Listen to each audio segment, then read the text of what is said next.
Lucasville this morning. Reginald Brooks was executed. Let's pray for all of those involved, please. I have experienced two sides on the issue of the death penalty. And that is where my story begins.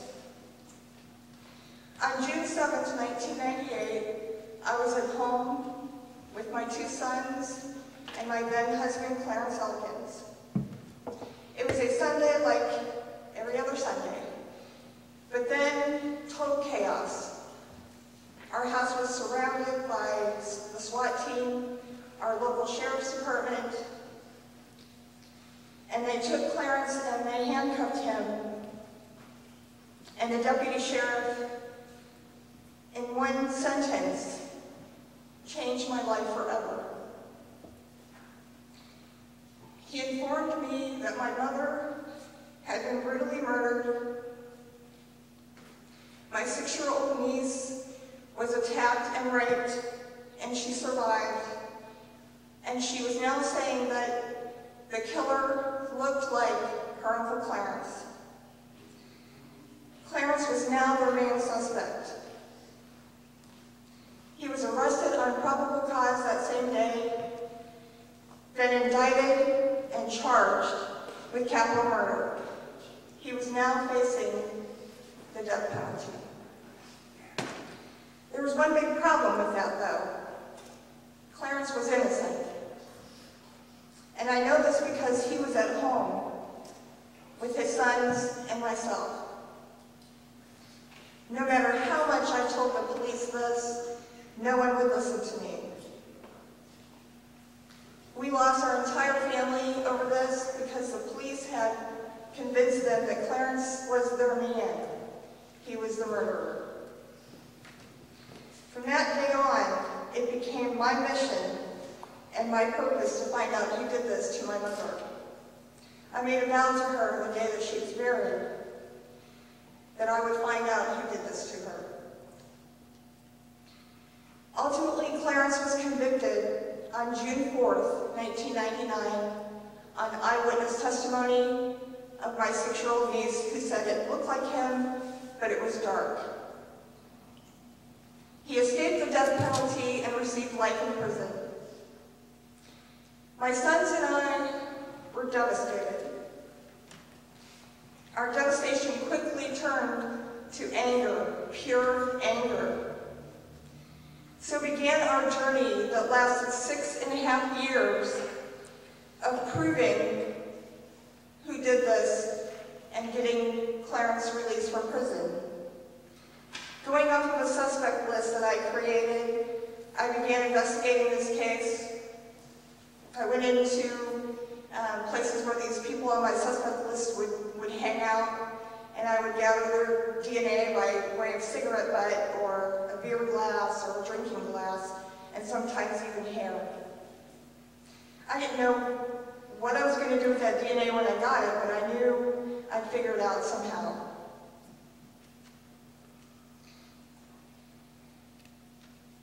All appeals were exhausted by 2004. Clarence was granted an evidentiary hearing in 2002 on the recantation of my niece, who said that she now believed it was a different person. The courts denied Clarence a new trial based on the recantation. By this time, I was mad. So I set on a voyage that only God could have taken me on and sustained me. I ran across a newspaper article from the Acton-Beacon Journal, and the subject was the neighbor to my mother, Tanya Brazel, and her common-law husband was being charged with child rape. I knew who Tanya Brazel was, but I had never heard of Earl Mann, who was her common-law husband. Immediately, I knew that this was the man who killed my mother. I don't know how, just God had told me this is the person. I started sending Earl Mann letters after I learned that he was in the same prison as Clarence, and not only the same same prison, but the same living pod as Clarence. That in itself is a miracle. Out of 30-some prisons, this man landed in the same prison pod with Clarence. I would send him letters asking him to be a pen pal, using a fictitious name, hoping that he would lick the envelope and send it back to me. That never happened, so I had to go to plan B. And that was to get Clarence to get something in Earl Mann's that we could have tested for DNA, which ultimately was a cigarette butt.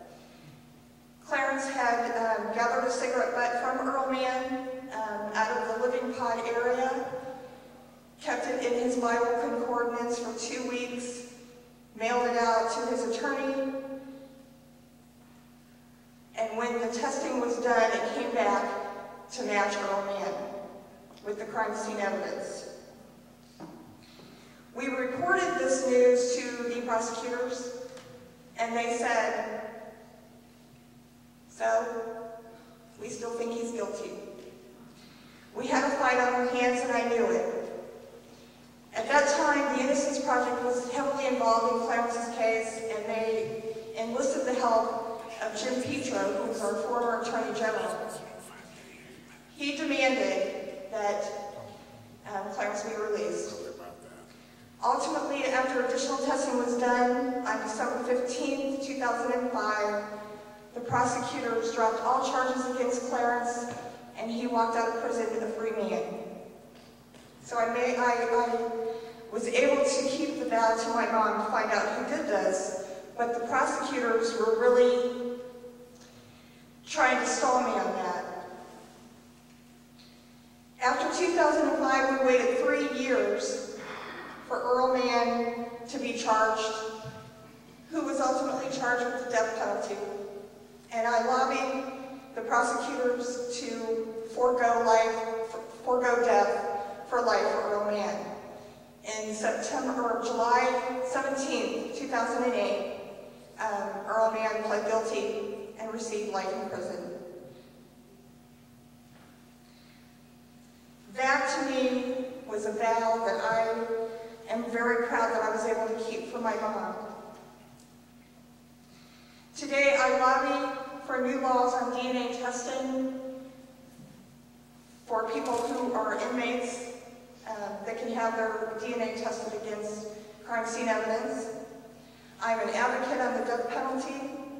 I am a board member of OXY, and my goal is to get the word out through the media and through public speaking on just what the death penalty is for. It is not for us as humans to carry out an execution. That is left for God. And as I wrap up this evening, I want everyone to think about what the death penalty means, and how we can stop it. That is my story. Now I'm going to turn my attention to our keynote speaker. She is a woman who's been on a mission of her own for more than 30 years now, and with no sign of slowing down.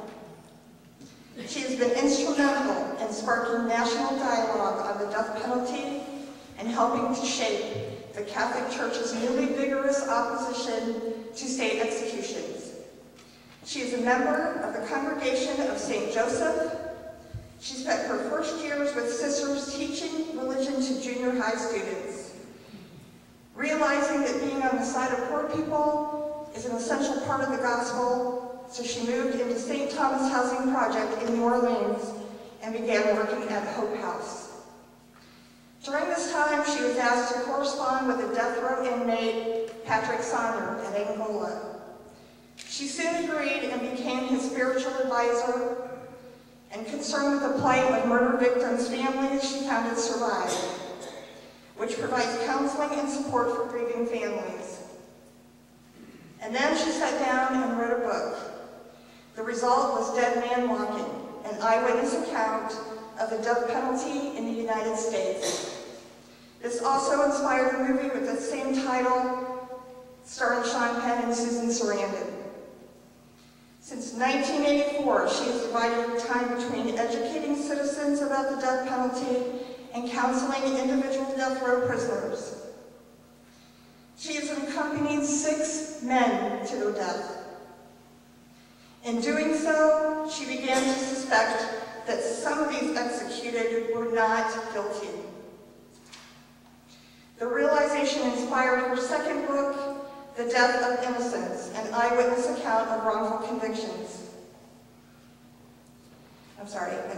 wrongful executions, which was released by Random House in December 2004. She is presently at work on another book, River of Fire, My Spiritual Journey to Death Row. Ladies and gentlemen, if you have all waited this long, it is my privilege and honor to introduce to you Sister Helen Prejean. Attention that Melinda has a promo of a pilot that she wishes to do, a TV program called Behind the Aftermath, and a television show that questions and gets into the death penalty. So she and West, who's at the camera there, are looking for supporters of this project in any way that you can. They're doing good work. It would be great to have another television show out there that actually gets into these cases like you told here to us. Look at that, one person investigating, finding the evidence. You know, this thing is so broken. None of us have an idea of how much. It's not, the criminal justice system doesn't touch most of us personally. Some of us have brushed against it through maybe a nephew that got into trouble or something, but I never dreamed how broken things were. And we all start out with a naive or, faith-filled belief in our country and patriotism and our court system and our justice system. And we think that things work, especially in cases like when you get the death penalty, where if you're wrong, it means an innocent person is put to death. Our country would never do that, would we? And so let me tell you a little bit about my journey. I have to say first, this is St. Martin of Tours Church. I'm going to tell you the story of the hero of Dead Man Walking, who is Lloyd LeBlanc, whose son David was killed. And I call him the hero because here was a father who lost his only son and whose family name died with the death of David, and who found his way along the path of that gospel of Jesus set for him, that his peacefulness would not come in vengeance but in forgiveness. And I went to pray with him in a little church in St. Martinville, Louisiana, to keep vigil before the Blessed Sacrament from 4 to 5 in the morning. And it was at St. Martin of Tours Church, and there we were kneeling before the Blessed Sacrament, and a big stained glass window there, Martin of Tours with his sword and his cloak and the beggar that we heard tonight. And here we are in Martin of Tours. The journey. The journey is a journey into the gospel. We keep unfolding, we keep unfurling in our understanding of the call of Christ in our lives. It starts with our baptism. It starts with our community of faith when we're children. And I'm telling that story now, so I'm conscious of it. I'm conscious of the leaves kind of unfurling, the leaves of grace in my life. And in my life, joining the Sisters of St. Joseph, when you belong to a religious community, when you belong to any faith community, the gift of a community is that we always are growing. The waters are always being stirred. Things never stay in a static form. And in my community, the way that happened was the call that happened within us as a community, not simply to practice charity of the gospel, but to practice justice. And that's the first part of the story of Dead Man Walking, was that awakening that the gospel called me to justice. And I grew up in great privilege. And the thing about growing up in privilege is we don't realize we're growing up in privilege. I didn't realize that I was going to St. Joseph Academy and knew how to do public speaking by the time I was a junior in high school. And knew how to write and knew how to punctuate. So one day when I go to write a book, I know how to write a book because I had such a good education. And it's only when I'm going to be in the St. Thomas Housing Project and see these kids coming into the Adult Learning Center who had dropped out of high school, as much as a junior in high school, and they couldn't read a third grade book, that I saw why was I so privileged to get such a good education. Because education, what it does for us, educare, to lead out, it helps us know what our gifts are as a self, as who we are, and then to be able to use our gifts to help to transform the world. And when we are not an educated person, and I don't just mean book learning, I mean educare, that we can pursue something, we can pursue the truth of something, we can read, we can talk, and we know how to be persuasive and put things together so that we can take others with us. I had to learn all that.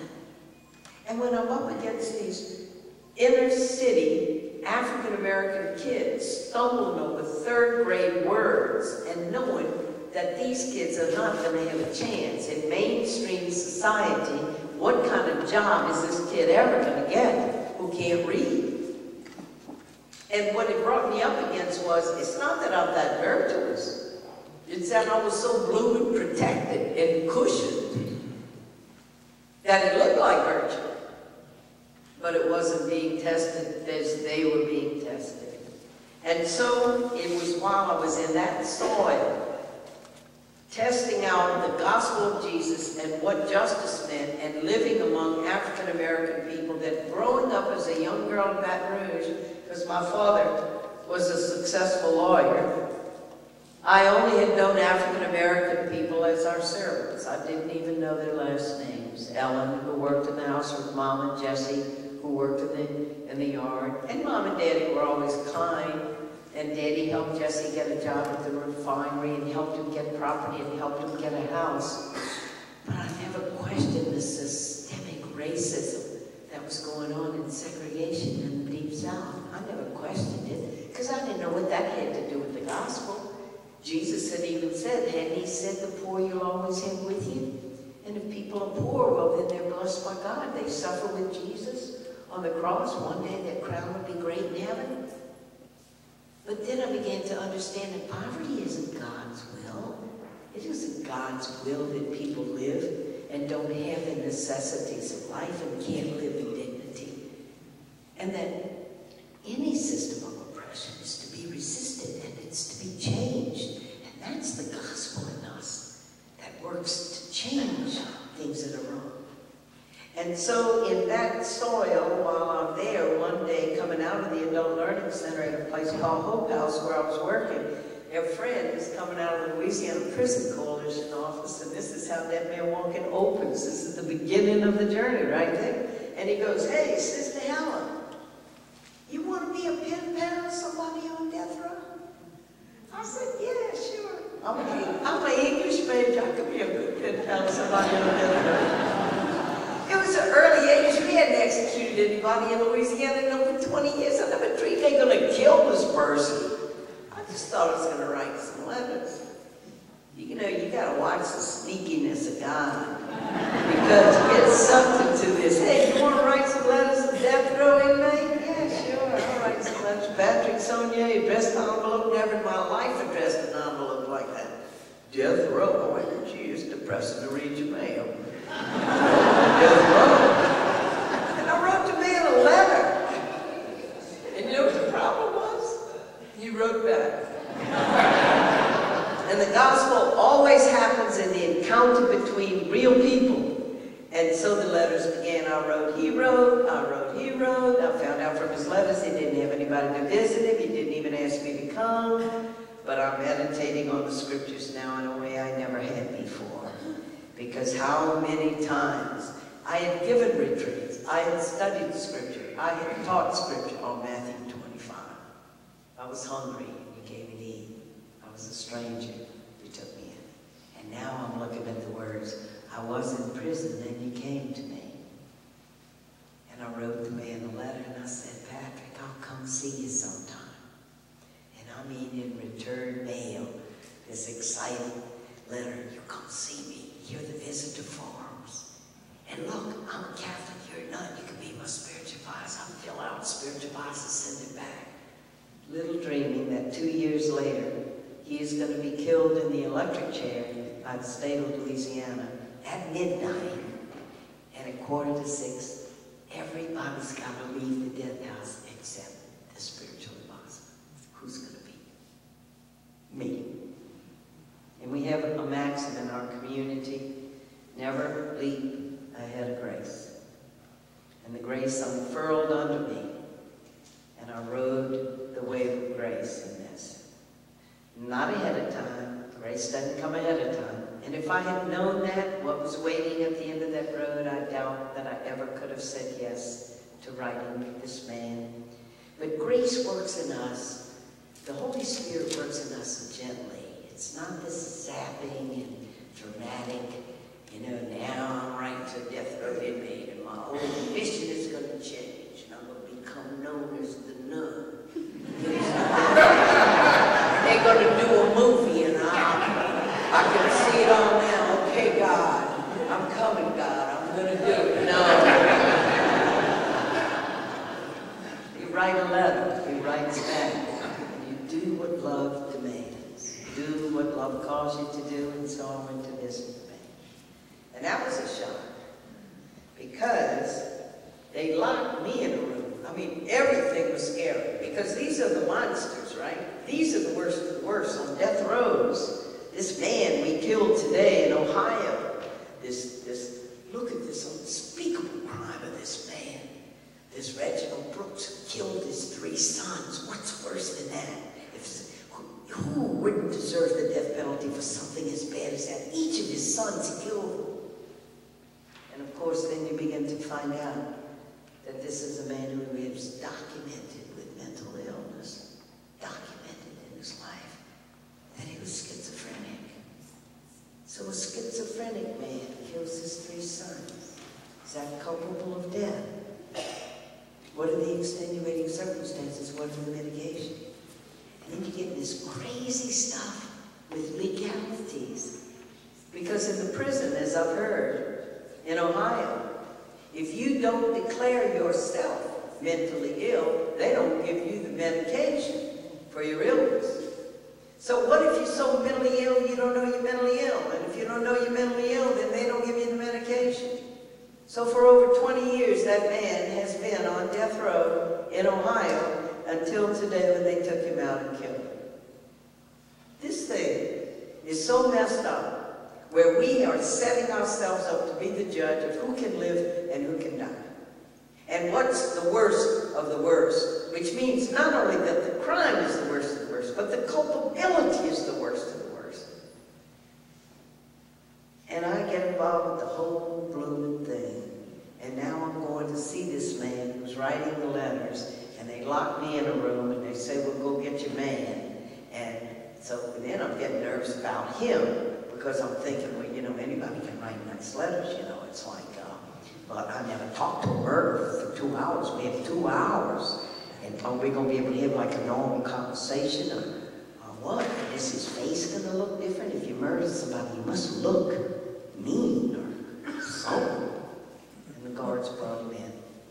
Now, they locked him in a booth with a heavy mesh metal screen between us. And my first look at his face was through that screen. And what shocked me was I couldn't believe how human his face was. I saw a human being. And I went, oh, his eyes aren't. I thought they would be glinty or his jaw would be set. And he was smiling and he said, sister, you made that long drive. You came, thank you for coming to see me. And the 2 hours flew by. Next thing I knew, the guard saying, time's up, man. And I'm getting ready for the drive to go back to New Orleans. Found out in that first visit he had a brother Eddie who was serving a life sentence, 2 life sentences, for the murder. And that was my first legal question. With Patrick Saunier, who was the first man I accompanied, I didn't ask many legal questions.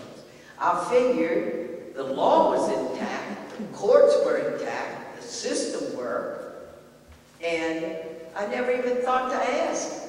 And only toward the very end, when I happened to be in the Fifth Circuit with an inept lawyer who was botching it up so badly that the Fifth Circuit members, who are very conservative and who always uphold the death penalty, they were saying to the lawyer, well, Mr. So-and-so would have been helpful if you'd done this or that. And I go, wow, Patrick's really in trouble in the courts. I didn't know what had happened in trial. I didn't know what happens to you when you're poor and you get an indigent defender who doesn't know what they're doing, or overworked and underpaid, and don't get the expert witnesses, and don't really put up a fight against the prosecutor who's going for the death penalty. I don't know how any of this stuff works.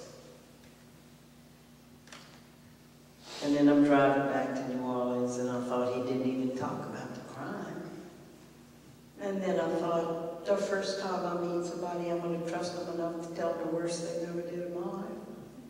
But that would take trust. And that what I needed to do was to be faithful, and to keep visiting him and accompanying him, and that grace would show the way. And indeed, that's what happened. And after several months of going to see him, I would visit both the brothers, because Eddie was there too. When you make it a 2.5-hour drive there and back, why not see both the brothers? And then I knew, see, I'm going to wait until they trust me to tell me what happened, but I don't want to be naive. So I went to the prison, Louisiana Prison Coalition office, and I said, could I have some background information on the Saunier case? And they say, yeah, and they take out all the folders, and they, it was an October afternoon, I remember, I was in there alone, and they said, sister, when you leave, just close the door behind you. Now, I've gotten to know Patrick, and I've gotten to know Eddie, and I know that they're human beings. I know that they have that dignity in them. That they're worth more than the worst thing they've ever done in their life, as are we all. And I opened up the folders, and I come face to face with the faces of two beautiful teenage kids. On a November night, the family just had the anniversary, November 4th. They had gone to a homecoming football game in Catholic High in a little town in Louisiana, and afterwards had gone to a local Lover's Lane to park. And I read the story with the big headline, Teenagers Found Murdered, of these two brothers, Patrick and Eddie Saunier, with rifles, rabbit hunting in a sugar cane field. The kids in the car, they approached the car. They had done this with other teenage couples. And some of the girls had been raped. But these two young people, David, 17, Loretta, 18, found lying face down near that sugar cane field, and they've been shot in the back of the head. And there's no doubt about who did it. The two men that I'm visiting and whose spiritual advisor I am. And I'm going to introduce here, when we walk in, that's a symbol of execution. When we make the sign of the cross, we are signing ourselves with the executed one. Jesus was executed by the state. And there are two arms on that cross. And the reason this issue, this moral issue, the death penalty, and it is a pro-life issue, but it's tougher than the other pro-life issues. Because the other pro-life issues, all good for the dignity of life, but it's for innocent life. But this is for guilty people. The perpetrator's on one arm of this cross, and the victim's family is on the other arm of this cross. And what does the gospel of Jesus call us to? When I read that story, and I knew then that these parents had said goodbye to their kids going to a football game, and it was the last time they saw them alive. And now here I was with the two people who killed these kids. And I had this hunch, I had this nudge. You ought to go see those parents, because this is every parent's worst nightmare. Everybody was Catholic. The Bourgs, who lost their daughter, the LeBons, who lost their son, the Sauniers, who had done the murder, me. And I thought,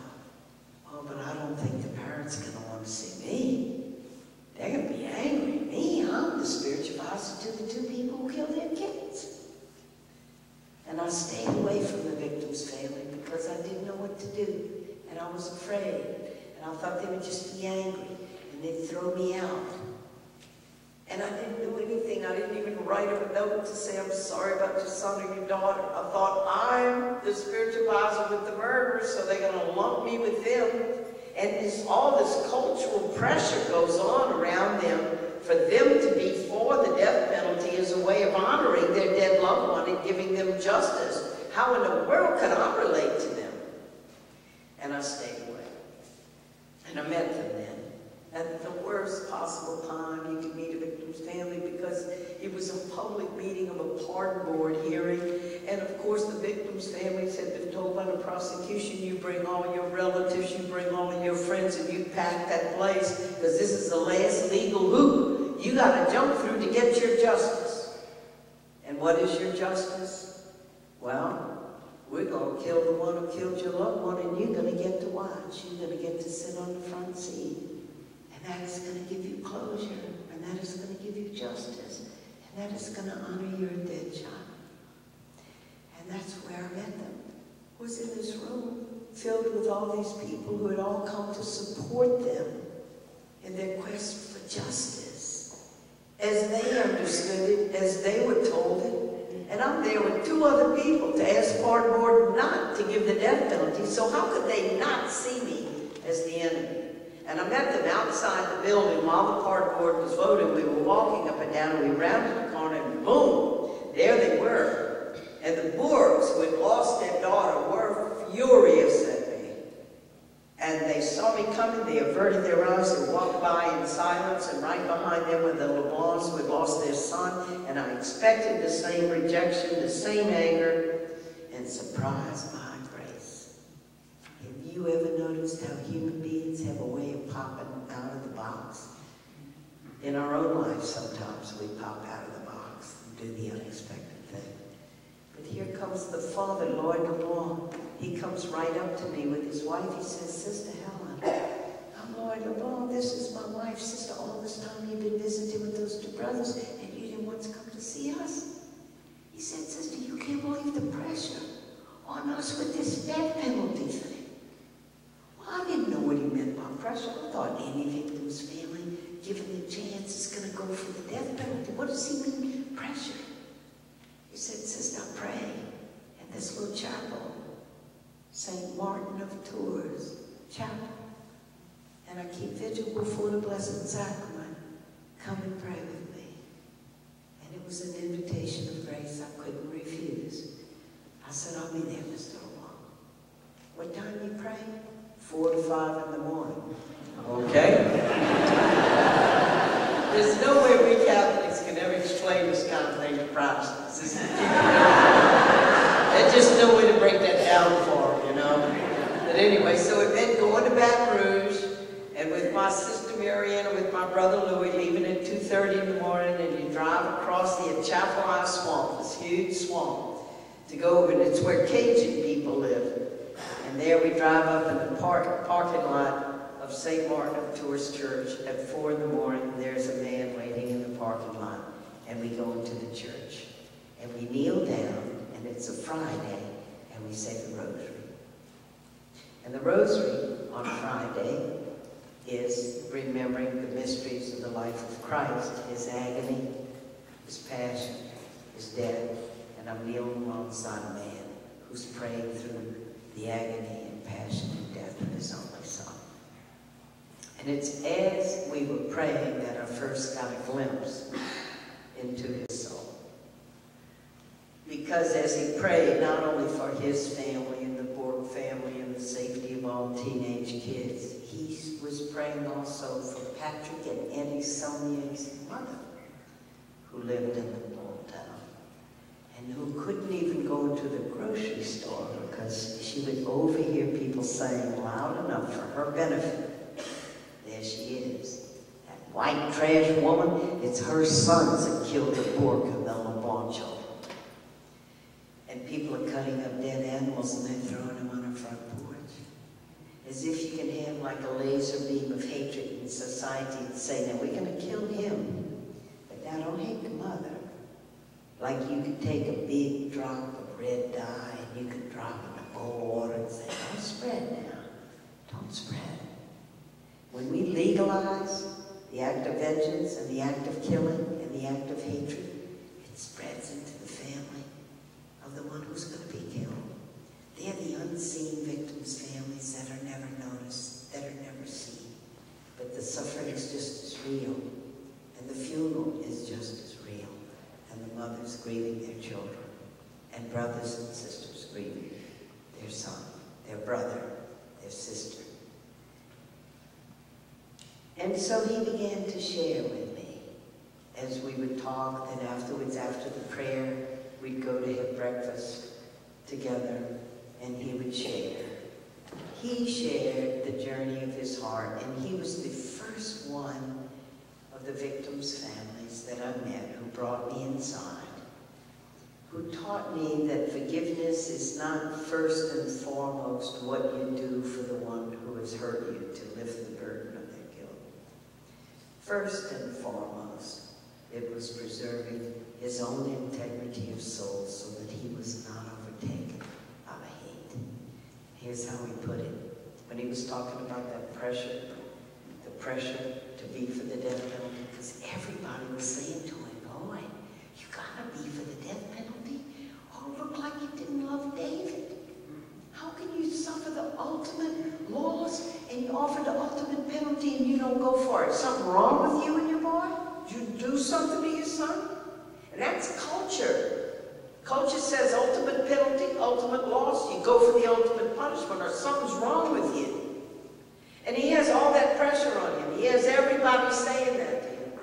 But he also has inside him, he said, I know who I am. And I have always been someone who loves to be kind, who loves to help people. I've been that way since I'm a little boy. And he said, I can fix anything. These hands of mine, you come to my house, sister, you're going to see lawnmowers in the driveway. You're going to see people bringing me their toasters, their cars. I can fix anything. And he did tell me when the sheriff's deputy came for him, and they brought him to the morgue where David's body was.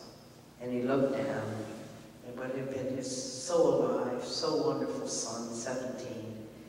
And he remembers thinking, well, I can't fix this. This is beyond me. And he had to give it over to God. The journey began. The journey began with him there in the morgue and saying the prayer that just came to his lips over the body of his son, Our Father, who art in heaven, hallowed be thy name. When it came to the words in the Our Father, forgive us our trespasses as we forgive those who trespass against us. He said the words. He says, I didn't feel the words. But he said then when people all saying to me, Lord, Lord, you got to be for the death penalty. And I tried to go there. I did. I said, they're right. They're right. Look how Eula almost lost Eula, my wife.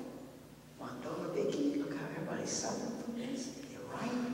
I wish they let me pull the switch. I wish we had gotten both with the death penalty. I want them to have pain. I want them to suffer because they made us suffer. And then he said, I didn't like the way that made me feel. Isn't that funny? I just said, They killed our son, but I'm not going to let them kill me. Because if I go there and I let that hatred and that bitterness take over me, I'm going to be dead too. I'm going to do what Jesus said. And he set his face to go down the path of forgiveness. And it is a path. It is not one act. It is not one thing you do and then forgiveness. But grace was there waiting for him on that path. And that's why I say he's the hero of this book. And that's why when we knelt before that Martin of Tours with the sword there and the cloak split in two and the beggar and Christ in the poor, this man taught me that. I'm the storyteller, I'm not the hero in Dead Man Walking, and I made a bad mistake with the victim's family. After Lloyd LeBlanc, he taught me, then I began to go to the murder victim support groups, and I got my second big shock.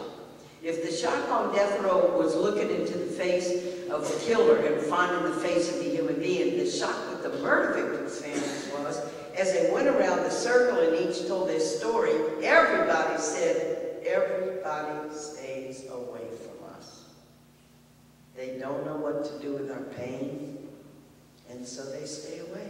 Even my best friend, one of the women, was saying, I was trying to talk to her about Susie, our daughter who was killed, and my friend said, oh, Shirley, you ought to be past that by now. And she's my best friend. And I realized they don't have anybody either. They're all alone because of their pain. And so I did one thing, one little act. I didn't change the whole world, I did one little act. And it was to start Survive in New Orleans for murder victims' families. And Archbishop Greg Amon in New Orleans, every year, the Archdiocese of New Orleans, the bishop has the Mass and invites in victims of violence for the arms of the community to be around families that have been broken by violence, for the healing to begin and support groups to be formed. What if in every parish, every Christian community, we reached out on both arms of this cross to the perpetrators of the crime in the prison on one arm, and the other arm to victims of violence who have no one to accompany them. Their lives fall apart after a murder, after violence. They lose their job. Marriages break up. Whatever fault lines are in the marriage, they have different ways of grieving. One wants to keep the child's clothes in the memorial.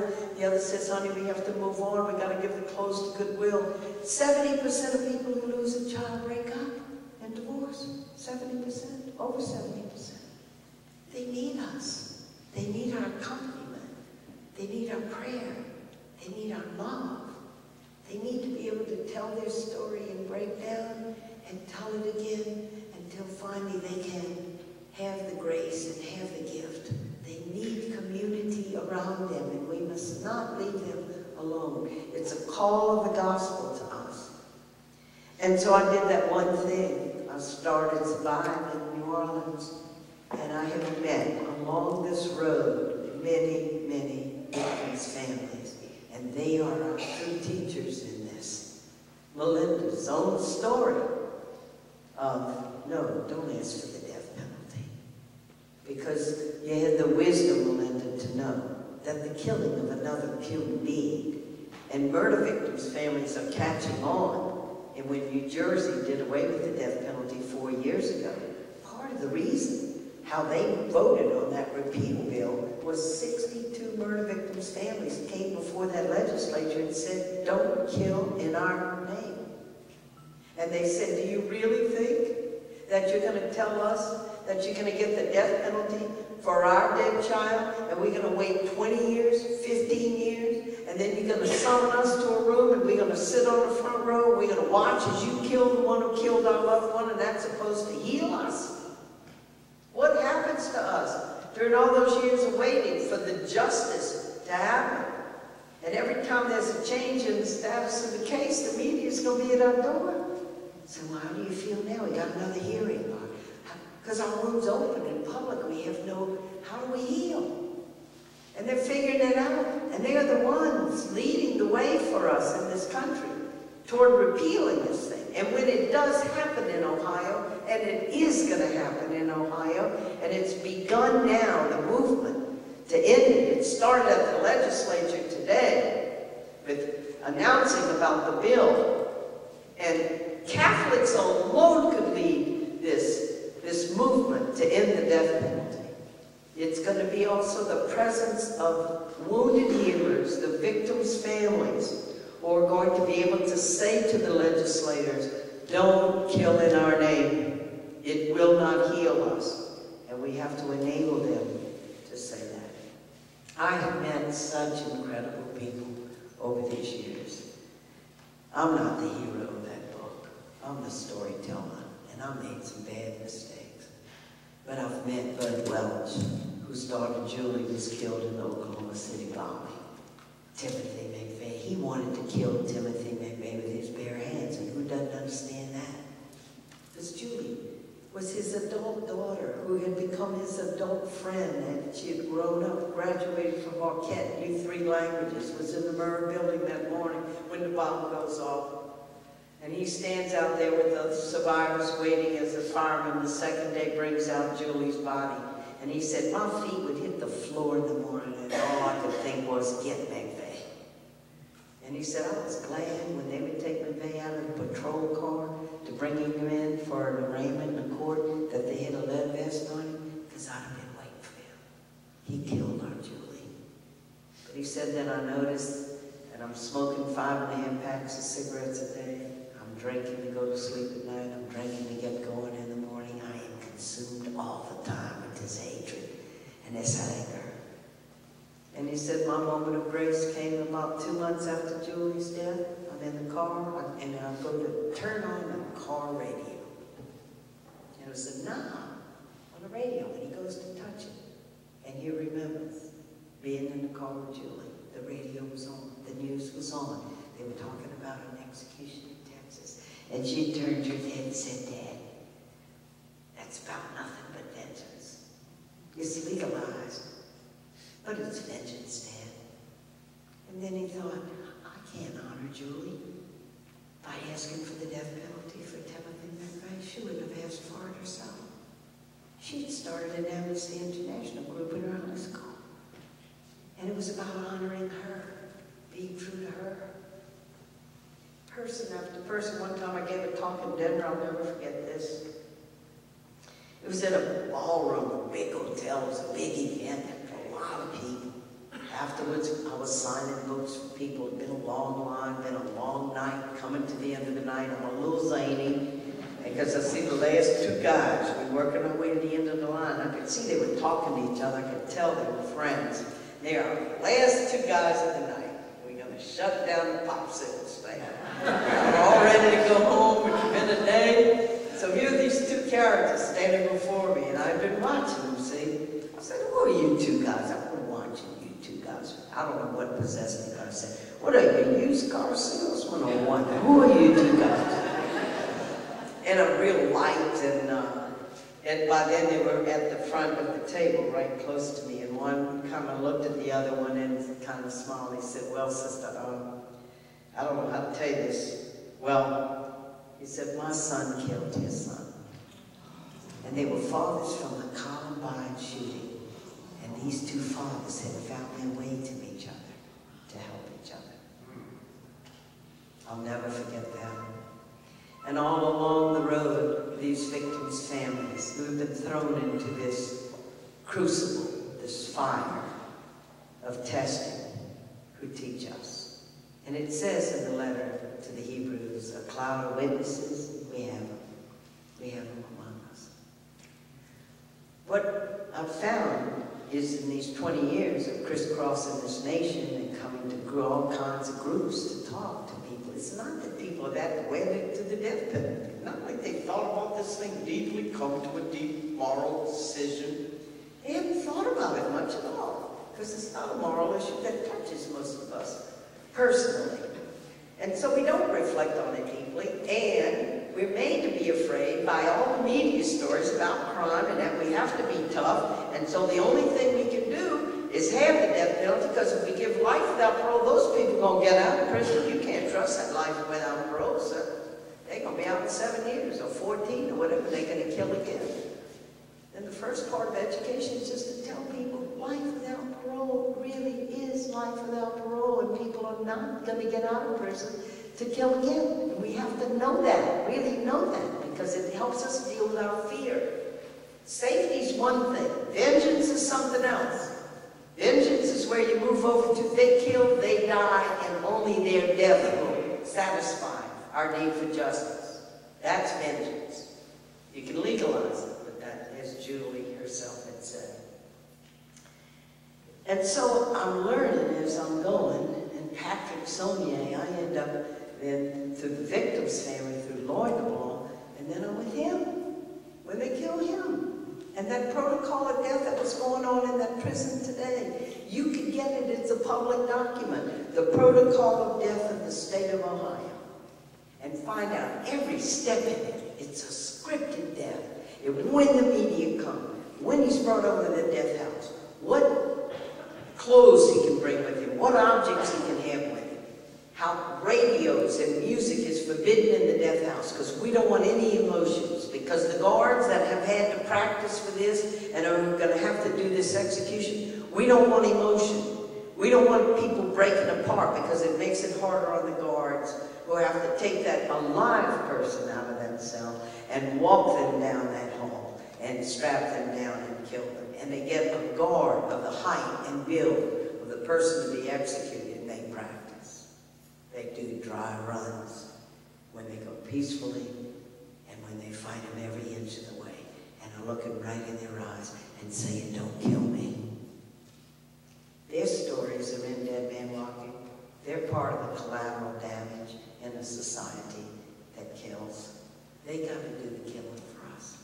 And do we ever think what happens to them? Because there's no doubt about it. Oh yeah, that crime was terrible that the person did. But then this person's being made defenseless. And they got to take them out and they got to do the killing. And sometimes, you know, when we're outraged over crime, as we should be, outrage is ethical when innocent people are killed. But then we say, well, they deserve the death penalty, but we need to push ourselves. We need to ask ourselves, well, could I do it? If I believe people should be killed for their crimes, could I do it? Or don't go, well, I don't know if I could do it now, but somebody needs to do it. Our souls have not said yes fully to the death penalty. And we are Catholics, and we are pro-life Catholics. And now I want to tell you about the dialogue I got to have with Pope John Paul about this. Dialogue is going on all over in the church. You know, dialogue is like when a pot is going to boil. First, the little bubbles come to the bottom of the pot. Dialogue is never one big fat bubble comes up. Yeah, there was this nun. She went and she talked to the Pope and they changed the death penalty. Did you hear that? Don't believe it if you ever hear a story like that. If one person does anything to change a church community, it's always the community. The dialogue is coming up all over the place. The U.S. Catholic bishops, I think over the last 15 or 20 years, they've issued over 130 statements, growing in awareness, coming from the people, that the death penalty is not setting out what we set out to do with the death penalty, is not achieving what we thought it was going to do. And more people of conscience just going, is this what we should do? And that rises up in the church. It's called the sensus fidelium, the spirit of faith that is in the whole church with the Spirit guiding us. And that was happening on the death penalty. They had bishops in the Philippines speaking out. They had bishops in Canada speaking out. Here in the United States. And bishops only register what's going on in the people. Bishops on their own don't just start speaking out about the death penalty. It's because they've been talking to us. And because they're part of the people of God. And so all that was going on when it's in the second book, The Death of Innocence, a man by the name of Joseph Odell, he's the second story in the book. A man who protested his innocence from the very beginning in Virginia. Virginia killed him anyway, but before they did, Italy got involved in the case, the Italian Parliament got involved in this case. The night Joseph Odell was killed in Virginia, it was one more execution. Nobody batted an eye in Virginia. But in Italy, 5 million people were listening to their radios till 2 or 3 in the morning to see what happened to Joseph Odell. They sent a delegation over from the Italian Parliament. The mayor of Palermo came over, made Joseph Odell an honorary citizen of Palermo. He brought a bag full of letters from the Italian children from Sicily. They buried him in a special graveyard. And through Joseph Odell, I got involved with the case, the Pope got involved with the case, and through Joseph Odell, I met Pope John Paul and got to have a direct dialogue of 14 years of pastoral experience with him. And part of what I said was, I said, Your Holiness, in the Catechism it says, the dignity of innocent life. Is it only dignity for innocent life? When I'm walking with a man to execution, and this was Patrick Sunday, and he's bound hand and foot, he's rendered completely defenseless. And he says to me, Sister, just pray God holds up my life as I make the walk. There is is no dignity in this death. Can you strengthen Catholic teaching so that we can stand for the dignity, not just of innocent life, but of guilty life too? And what does it mean to be pro-life as a Catholic? And the beauty of being Catholic is to be pro-life across the board. Against the abortion of children who have a right to be born and to live, but then against, anything that destroys their humanity after they're born, the poverty or the lack of health care, to be for life, to be a culture of life. And we were saying to the legislators today, to be a culture of life, all the millions of dollars you're using to keep the machinery of death in place in Ohio means it's not going into health care. It's not going into at-risk kids. It's not just a neutral thing. Money is very moral. A budget, Martin Luther King used to say, a budget is the most moral document you ever look at. How we use our resources for life or for death. And so I was saying that we need you to strengthen Catholic teaching so we can be pro-life across the board, but not just for the innocent, but even for the guilty. And he did it. And you can read about it. You can read what he changed in the catechism and how he strengthened the teaching to be against the death penalty. And then when that happened in 97, Joseph Odell was executed in 97. And when we accompanied Joseph's body to be buried in Palermo, the young woman lawyers who had tried to save his life and brought me into the case, we met with Pope John Paul. And when I met him, and he kissed us, he kissed Laurie on the forehead. She had been born Catholic, but she wasn't raised Catholic, so she kind of lost it a little bit with the Pope when he kissed her, and she said, "Would you do that again?" And so he graciously kisses Laurie again, and gave us a rosary, and when I took his hand, I said, "Your Holiness, thank you for strengthening the Catholic teaching on the death penalty." And he kissed me. So when I was with our old sisters in the infirmary, I said, "If anybody would like to kiss me on the Pope's spine, I'll stay." I'm not saying how much indulgence you get, but I think you get something that's left over. And so then Pope John Paul, when he came to St. Louis after that in 99, for the first time, he said no to abortion, no to euthanasia, no to physician-assisted suicide, and no to the death penalty, which is cruel and unnecessary. And even those among us who have done a terrible crime have a dignity that must not be taken from them. When we get to the death penalty, they do terrible crimes, and we're horrified. But the death penalty is about us.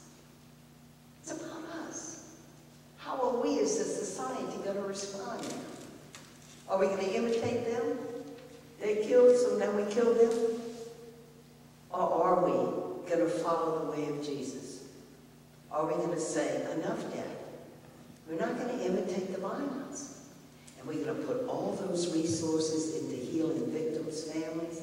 We're going to put all those resources from death into life, into helping young single mothers that get pregnant and don't have a place to go where they could possibly adopt a child or give a child or get the support they need not to have an abortion.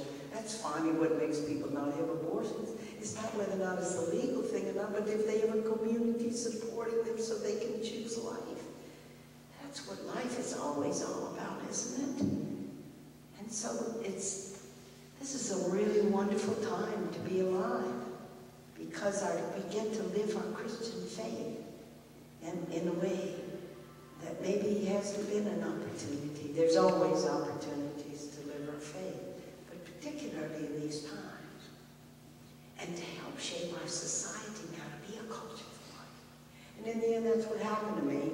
In the end, I'm with this man who had killed these 2 teenage kids with his brother. I'm horrified and continue to be horrified at that crime. I still keep up with that family who will grieve the rest of their life. November 4th will never be a day like any other day because it was a turning point in their life forever.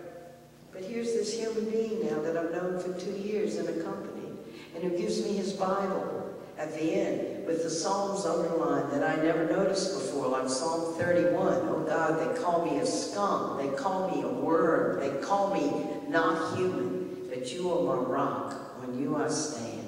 They plot to take my life, but I stand on you, my rock. You, God, are my rock. And it was a way of touching Christ that I had never experienced before in this man. Was he a hero? No, no. He and his brother done this unspeakable crime, but the humanness and the agony and the suffering and the Christ that was in him. As we're making and preparing 3 days to live, 2 days to live, 1 day to live, and then we're on the day of his death, and you count it down, it's a scripted death, you know every minute of it. Watching as the electrician came in to test the electric chair and the lights dim. Watching as the media begin to file in. Watching as the witnesses are filing in, and they're preparing a white tablecloth on it for the witnesses to sign after his death. He's watching and seeing the whole preparation for his death happening all around him. And that's when he said, when they came for him, he said, can Sister Helen touch my arm? It's the first time I touched him. And he said, just pray, Sister, God holds up my legs. Every man I have accompanied always wants to walk with Dick.